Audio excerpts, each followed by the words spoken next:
asxaabta ujeedaan jimka ka shidan tahay jimicsigan ayaan ka bilaabay incline bank press waxaan ka suubiyey 3 jeer markiiba waxaan suubiyey 5 jeer saarkiisiin waxaan ku suubinayaa miisaan aan si sahlan uga suubin karin markiiba 5 jeer jimicsigan markaan dhameeyay waxaan ku xijiyey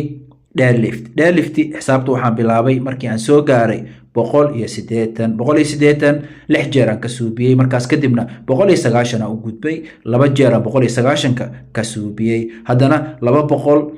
ayaan u gudbay 200 balanta waxay ahayd 3 jeer inaan ka suubiyo laakiin tabarta iga dhamaatay hal mar bes ayaan ka suubiyey jimicsiga markaan dhameeyay haddana waxaan ku xijiyey incline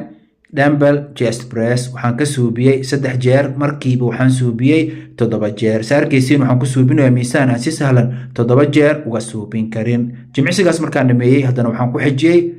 chest supported row waxaan ka suubiyey 3 jeer markiiba waxaan suubiyey 8 jeer